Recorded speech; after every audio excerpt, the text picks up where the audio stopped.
رب اشرح لی صدری ویسر لی امری واحلل عقدۃ من لسانی یفقہوا قولی۔ معزز ناظرین، السلام علیکم ورحمۃ اللہ وبرکاتہ۔ پہلی بات یہ جان لیجئے کہ اسلام کے معاشی نظام ایک نہیں دو ہے۔ ایک اس کا معاشی نظام ہے روحانی سطح پر، اور دوسرا ہے جو کہ قانونی سطح پر ہے۔ اور بھی بعض معاملات میں ہمیں معلوم ہوتا ہے کہ روحانی تقاضے اور قانونی تقاضے بسا اوقات ایک دوسرے سے ٹکراتے ہیں۔ مثلا اگر آپ کو کوئی تھپڑ مارے خام خواہ بلا جواز، تو آپ کو حق پہنچتا ہے کہ آپ بھی جواباً اسے تھپڑ رسید کریں۔ ظاہر بات ہے یہ اسی صورت میں ہوگا کہ آپ میں اس کی طاقت ہو، ہمت ہو، جرت ہو، تو آپ انتقام لے سکتے ہیں۔ لیکن اگر آپ میں طاقت ہے، ہمت ہے، جرت ہے، انتقام لے سکتے ہیں، تب آپ کے سامنے دو آپشن ہیں، چاہے تو انتقام لیں اور چاہے تو معاف کر دیں۔ اگر آپ معاف کرتے ہیں تو آپ کو ایک روحانی ترفع حاصل ہوگا، ایلیویشن، اسپرچول ایلیویشن، جو آپ کی ذات کے لیے بہتر ہے۔ لیکن سزا دینا یا انتقام لینا، جسے ہم قصاص کہتے ہیں، معاشرے کے لیے وہ ضروری ہے، ورنہ یہ کہ مجرموں کی ہمت افزائی ہو جائے گی۔ جس شخص نے آپ کو آج تھپڑ مارا ہے وہ کل کسی اور کو بھی مارے گا، لیکن اگر جوابی تھپڑ اسے لگ جائے تو اسے ہوش آ جائے گی۔ تو گویا کہ یہ دو نظام جو ہے ایک دوسرے کے مخالف ہیں، ایک دوسرے سے متضاد ہیں۔ اسی طرح اسلام کا جو معاشی نظام ہے وہ روحانی سطح پر کچھ اور ہے، قانونی سطح پر کچھ اور ہے۔ روحانی سطح پر اسلام کے معاشی نظام کے چار بنیادی پلرز ہیں۔ نمبر ایک، یہ تصور کہ کائنات کی ہر شے کا مالک حقیقی صرف اللہ ہے۔ کوئی انسان کسی بھی شے کا مالک نہیں ہے، وہ اپنی ذات کا مالک نہیں، اپنے ہاتھ کا مالک نہیں، اپنے پاؤں کا مالک نہیں، یہ سب چیزیں بھی اس کے پاس اللہ کی امانتیں ہیں۔ اس پر اضافی جو کچھ ہے وہ بھی اللہ کی امانت ہے۔ این امانت چند روزہ نزد باست، در حقیقت مالک ہر شے خداست۔ یہ چند چیزیں جو ہے یہ تو میرے پاس امانت ہے ایک وقت معین کے لیے، چند روزہ، باقی ہر شے کا مالک حقیقی تو صرف اللہ ہے۔ گویا کہ اس میں نہ صرف پرسنل اونرشپ کی نفی ہو گئی بلکہ نیشنل اونرشپ کی بھی نفی ہو گئی، جو بنیاد تھی کمیونزم کی۔ دوسرا پرنسپل اس کا یہ ہے کہ آپ جو کچھ کمائیں، محنت آپ کریں، کھیت میں آپ ہل چلائیں، آپ بیج ڈالیں، آپ اس کی پانی دیں، سب کچھ کریں، فصل آپ کاٹیں، لیکن جو کچھ آپ کو ملے اسے آپ اپنی محنت کا ثمر یا اجرت یا اجر نہ سمجھیے، بلکہ وہ اللہ کا فضل ہے۔ فضل وہ شے ہوتی ہے جو بلا استحقاق دی جاتی ہے۔ اگر آپ کسی کو مزدور رکھتے ہیں ایک دن کے لیے اور 100 روپے اس کی مزدوری طے کرتے ہیں، لیکن چونکہ آپ نے آبزرو کیا ہے کہ اس مزدور نے بڑی دیانتداری سے اور محنت سے اور دل لگا کر کام کیا ہے، تو آپ اسے شام کو 100 روپے تو اس کی ویج دیتے ہیں، 10 روپے مزید دیتے ہیں۔ یہ فضل ہے۔ تو اللہ تعالیٰ انسان کو جو کچھ اس دنیا میں دیتا ہے، چاہے اس کے لیے محنت خود انسان نے کی ہو، لیکن اسے سمجھنا یہ چاہیے کہ یہ اللہ کا فضل ہے۔ یہی وجہ ہے سورہ جمعہ میں فرمایا فَإِذَا قُضِيَتِ الصَّلَاةُ فَانتَشِرُوا فِي الْأَرْضِ وَابْتَغُوا مِن فَضْلِ اللَّهِ۔ جب نماز جمعہ ادا ہو چکے تو تم زمین میں منتشر ہو سکتے ہو اور اللہ کا فضل تلاش کرو۔ نمبر 3 یہ کہ اس فضل خداوندی میں سے تمہارا جائز حق صرف تمہاری ضروریات کی حد تک محدود ہے۔ اگرچہ ضروریات کے لیے کوئی فاسٹ اینڈ ہارڈ رول نہیں بنائے گئے، بلکہ یہ ہے کہ جتنی بھی انسان میں روحانی ترقی ہوگی وہ اپنی ضروریات کو کم سے کم کرتا چلا جائے گا۔ اور چوتھا اصول کیا ہے کہ جو کچھ بھی تمہاری ضرورت سے زائد ہے وہ دے ڈالو، اللہ کے راستے میں دے دو، غریبوں کو دے دو، بیواؤں کو دے دو، یتیموں کو دے دو، یا پھر اللہ کی راہ میں خرچ کرو، اللہ کے دین کے پیغام کو عام کرنے کے لیے اور اللہ کے دین کو قائم کرنے کی جد و جہد کے لیے۔ یسألونک ماذا ينفقون قل العفو، اے نبی آپ سے پوچھتے ہیں کتنا خرچ کریں ہم اللہ کی راہ میں، آپ کہہ دیجئے جو بھی تمہاری ضرورت سے زائد ہے۔ ان چار اصولوں پر ایک پورا معاشی نظام بنتا ہے، اور نبی اکرم صلی اللہ علیہ وسلم نے اسی سطح پر اپنی زندگی گزاری ہے۔ آپ نے کبھی کچھ ریٹین نہیں کیا، جو آیا تقسیم کر دیا، دے دیا، اپنے پاس کبھی کچھ نہیں رکھا۔ اب آئیے قانونی سطح پر اسلام کا نظام کیا ہے۔ اس کے لیے پہلے ہی اصطلاح اگر میں آپ کو بتا دوں، وہ highest and purest form of voluntary socialism کے مقابلے میں اسلام کا قانونی نظام جو ہے وہ ایک controlled and internally managed capitalism ہے۔ یعنی کیپٹلزم ہے اس معنی میں کہ نمبر ایک یہ کہ پرسنل اونرشپ لیگل لیول پر، قانونی سطح پر اسلام تسلیم کرتا ہے۔ You can own a house, you can own a car, article of use. اس سے آگے بڑھ کر مینز آف پروڈکشن، آپ ایک دکان کے مالک ہو سکتے ہیں، کھیت کے مالک ہو سکتے ہیں، ایک کارخانے کے مالک ہو سکتے ہیں، فیکٹری کے مالک ہو سکتے ہیں، مالک ہے۔ Ownership at the legal level وہ ایکسیپٹڈ ہے۔ پھر یہ کہ اس میں آپ کام کریں، محنت کریں، جد و جہد کریں، اور اس میں ایک کمپٹیشن ہو، ہیلتھی کمپٹیشن۔ اس لیے کہ اگر آپ زیادہ کام کریں گے، زیادہ کمائیں گے تو وہ آپ کی ملکیت ہوگا۔ صرف یہ کہ خاص حد سے آگے آپ گزر جائیں گے تو آپ سے زکوٰۃ لے لی جائے گی، وہ اوبلیگیٹری ہے، وہ تو جبراً لی جائے گی، تاکہ اس آزاد جو دوڑ لگی ہوئی ہے، جو ریس ہے، جو فری اکانومی کا معاملہ ہے، جو کہ کیپٹلزم کا ایک لازمی جز ہے، اس میں لازماً کچھ لوگ آگے نکل جائیں گے، کچھ پیچھے رہ جائیں گے، کچھ ہیوز ہوں گے، کچھ ہیو ناٹس ہوں گے۔ تو ان ہیو ناٹس کی ضروریات کو پورا کرنے کے لیے ان کے سے زکوٰۃ لی جائے گی ہیوز سے، جو ایک خاص سطح تک پہنچ گئے ہیں، تاکہ ان ہیو ناٹس کی ضروریات کو پورا کیا جا سکے۔ اور اسی بنیاد پر اسلامی ریاست اور جو نظام خلافت ہے وہ اپنے ہر شہری کی بنیادی ضروریات انڈر رائٹ کرتی ہے، اس کے ذمے ہے۔ اسلام نے بہترین نظام دیا تھا آج سے 1400 برس قبل۔ بہرحال یہ جو فری ہے، اکانومی ہے، مارکیٹ اکانومی ہے، پرائسز پر کوئی کنٹرول نہ ہو، یہ ڈیمانڈ اینڈ سپلائی کے اوپر طے ہو۔ اگر ڈیمانڈ زیادہ ہے، سپلائی کم ہے، قیمتیں چڑھ جائیں گی، چڑھنے دو، جو خرید سکتے ہیں خریدیں، جو نہیں خرید سکتے نہ خریدیں۔ اگر سپلائی زیادہ ہو گئی، ڈیمانڈ کم ہے تو قیمتیں گر جائیں گی، گرنے دو، تم اس میں خام خواہ کا جو ہے کوئی دخل اندازی مت کرو۔ اسی طریقے سے امپلائر امپلائی ریلیشن شپ ہے، اگر آپ کا امپلائی ٹھیک کام کرتا ہے ٹو یور سیٹسفیکشن، آپ کے اطمینان کے لیے کی حد تک، آپ اسے رکھیے، ریٹین کیجیے، اور اگر وہ نہیں کر رہا تو آپ اسے فائر کر دیجیے، ہائر اینڈ فائر۔ یہ ساری چیزیں جو کہ ماڈرن، جو کیپٹلسٹک سسٹم کی ہے، یہ اسلام میں جائز ہے۔ لیکن اسلام نے دو طرف دیواریں کھڑی کر دی ہیں۔ ایک طرف سود حرام ہے، صرف پیسہ پیسے کو کھینچے بغیر کسی محنت کے، یہ حرام مطلق۔ اصل میں کسی بھی کاروبار کے لیے آپ کو کچھ کیپٹل بھی چاہیے، کچھ آپ کو محنت بھی کرنی پڑے گی، اور کچھ چانس پر بھی ڈیپینڈ کرے گا۔ کبھی حالات ایسے ہوں گے کہ آپ کی وہی محنت اور وہی سرمایہ زیادہ آپ کو نفع دے دیں گے، اور کبھی ایسا ہوگا کہ سرمایہ بھی وہی ہے، محنت بھی اتنی ہی ہے، لیکن نفع آپ کو کم حاصل ہوا ہے۔ تو چانس کا ایلیمنٹ بھی رہتا ہے۔ تو اصل میں سود میں محنت کو نکالا گیا، پیسہ پیسے کو کھینچے، اور جوئے میں چانس کے اوپر سارا دار و مدار رکھ دیا، اس میں بھی محنت کوئی شامل نہیں، چانس سے۔ اسی طریقے سے انسان کے سفلی جذبات کو بھڑکا کر، جنسی جذبات کو بھڑکا کر کمائی کرنا۔ ایڈورٹیزمنٹ ہے تو اس کے اندر جو ہے عورت کی تصویریں آ رہی ہیں، اور کوئی معاملہ ہے، آپ کسی چیز کو پروموٹ کرنے کے لیے ٹی وی پر ایسے پروگرام دکھاتے ہیں، ننگے ناچ دکھا رہے ہیں، کچھ اور کر رہے ہیں، اسپانسر کر رہے ہیں ان کو، تاکہ اپنے پروڈکٹ کی بھی ساتھ ہی ساتھ پبلسٹی ہو جائے۔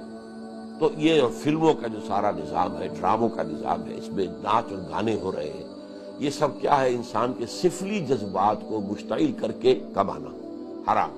اسی طریقے سے انسان کے ہوش اور شعور کو ختم کر دینے والی چیزیں، جنہیں ہم منشیات کہتے ہیں، یہ جو ڈرگز ہیں، ان ڈرگز کا حرام ہونا یہ بالکل ثابت ہے۔ نہ صرف شراب حرام ہے، بلکہ جو شے بھی انسان کے شعور کو ختم کر دے، وہ تمام چیزیں حرام ہیں، چاہے وہ ہیروئن ہو یا کوئی اور شے ہو، ان چیزوں سے کمائی بھی حرام ہے۔ تو اس طریقے سے یہ دو دیواریں ہیں، ان دیواروں کے اندر ہوگا یہ کیپٹلزم۔ اس لیے میں نے کہا تھا اے لمیٹڈ کنٹرولڈ کیپٹلزم، تاکہ سرمایہ چھا نہ جائے، سرمایہ ہی پورے معیشت کے اوپر چھا نہ جائے، بلکہ سرمایہ کاری ہو، سرمایہ کو میدان میں لگائیے، انڈسٹری میں لگائیے، کاروبار میں لگائیے، سود نہ ہو، جوا نہ ہو، اور جنسی جذبات کو بھڑکا کر کوئی کمائی نہ کی جا رہی ہو، اور منشیات نہ ہو، ڈرگز نہ ہو، اور اس کے اندر اندر آپ جائز کاروبار کریں، محنت کریں، آپ زیادہ محنت کریں گے، کمپٹیشن کریں گے، اس میں آپ بہتر سے بہتر پروڈکٹ میدان میں لائیں گے اور کوشش کریں گے کم سے کم قیمت پر تاکہ زیادہ لوگ آپ کا مال خریدیں۔ تو اس سے یہ ہے کہ وہ اکانومی بڑھتی ہے، فلرش کرتی ہے۔ جبکہ وہ جو نظام تھا کمیونزم کا، اس میں چونکہ پرسنل انسینٹیو نکل گیا تھا، اس میں زیادہ محنت کرنے کا جذبہ ختم ہو گیا۔ کیوں؟ ہمیں تو فکس ویج ملنی ہے، فکس تنخواہ ملنی ہے، زیادہ محنت کیوں کریں؟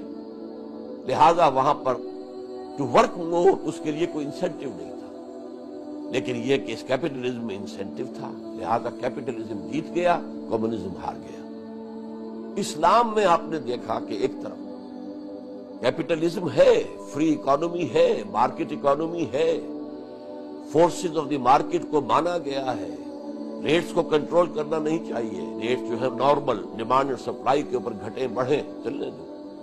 تو اسی طریقے سے آپ جتنے بھی انسینٹیوز ہو سکتے ہیں اور جن کی بنا پر اکانومک جو کیپٹلسٹک اکانومی گرو کرتی وہ سب ہیں، لیکن لمیٹڈ۔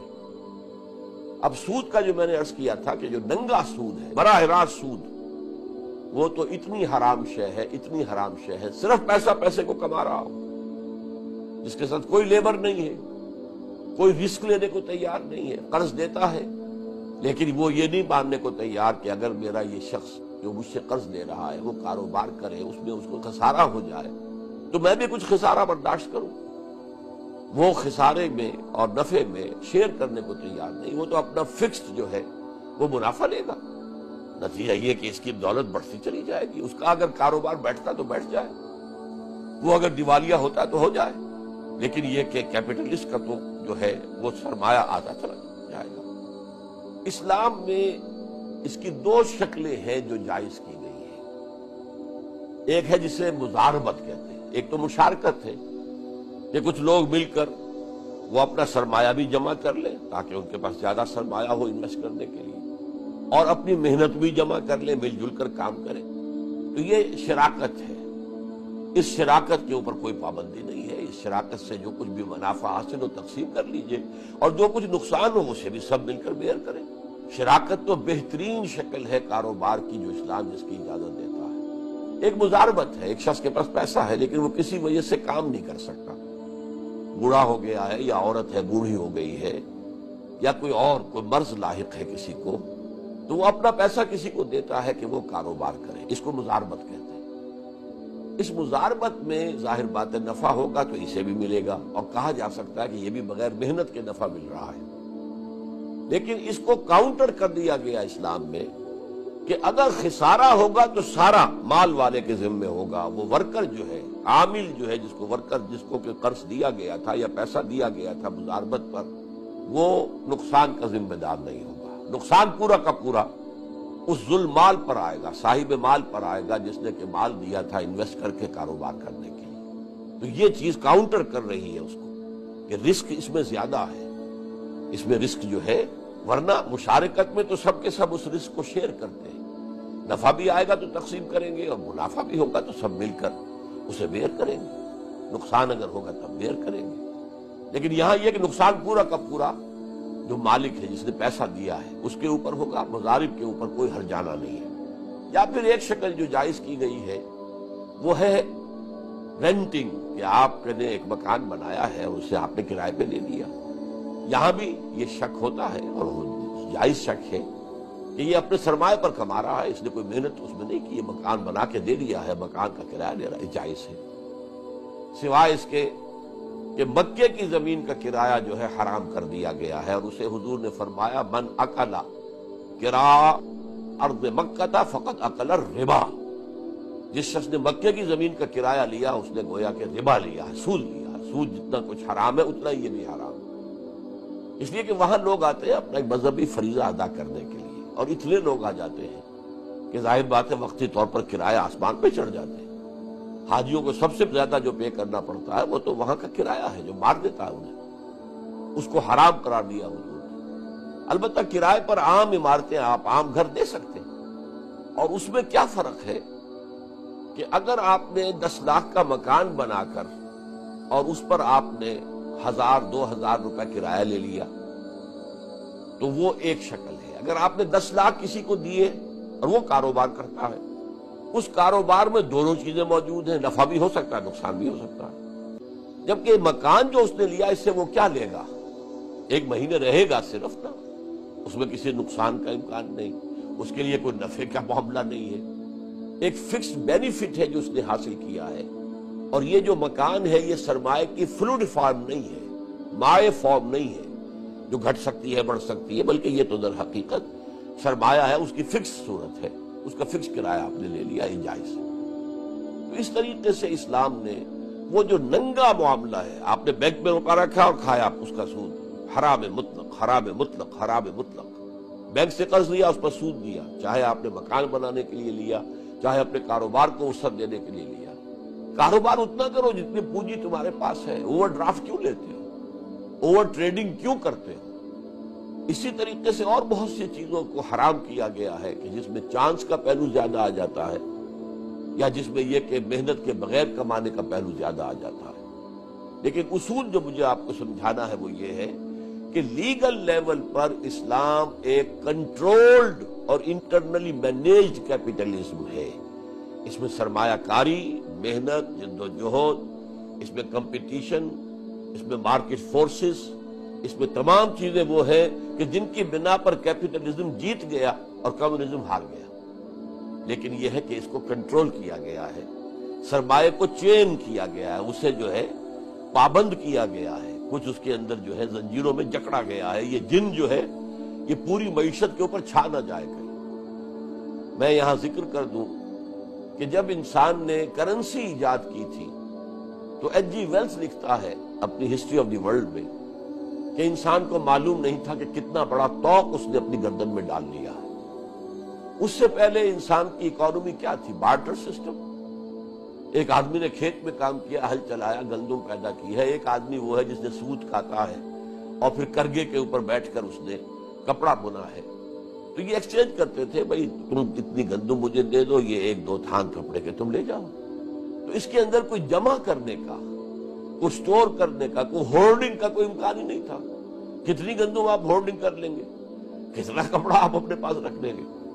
لیکن جب کرنسی آ گئی، سونے کا اتنی مقدار جو ہے یہ اتنے 100 من گندم کے برابر ہے، اور سونے کی یہ ڈلی اتنے وزن کی اتنے 100 تھانوں کے برابر ہے، تھان کپڑے کے، کھدر کے۔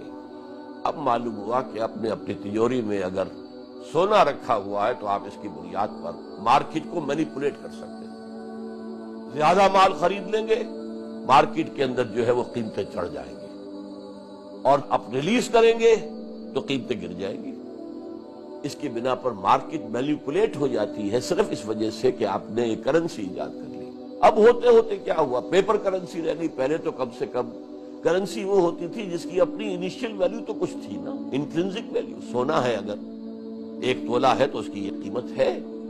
چاندی 1 تولہ ہے، 1 روپیہ جیسے ہوتا تھا 1 تولہ چاندی، اس کی قیمت انٹرنسک بھی ہے۔ پھر پیپر کرنسی آ گئی جس کی انٹرنسک ویلیو کچھ بھی نہیں، کاغذ ہے۔ جیسا کہ آپ نے سنا ہوگا کہ جب گلف وار ہوئی تھی پہلی، تو اس کے بعد جو درہم تھے عراق کے، وہ ردی کے بھاؤ جو ہے وہ تل کر بک گئے۔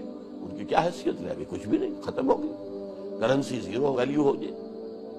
تو اب جو ہے اس کے لیے کم سے کم ابتدا میں یہ کیا گیا تھا کہ آپ جتنی کرنسی ایشو کرتے ہیں پیپر کرنسی، تو اس کے مطابق کم سے کم اتنا % اس کی قیمت کا سونا آپ کو رکھنا چاہیے اپنے پاس۔